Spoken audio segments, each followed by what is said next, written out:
It is a ethics-based question, and here you have lot of boundaries, and you have to do the best thing in this current situation. Let's see which of the following answer you chose ethically. Option A, select the lowest bid. You cannot just go and select the lowest bid by knowing that lots of lowest bidders will be less quality standard, will be doing less quality standard work, or maybe asking lots of change requests during the project. So option number A is not the right thing. Select the highest bid.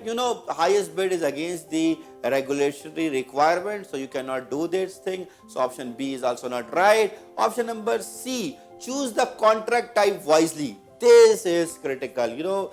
If you want to make sure your performance is there, you should choose the contract type wisely. Option number D, renegotiate with regulatory body. I wish you good luck. So option number D is not the right answer in this context. Thank you. Those who have answered it correctly through ethical mindset, congratulations. For others, I hope it helped.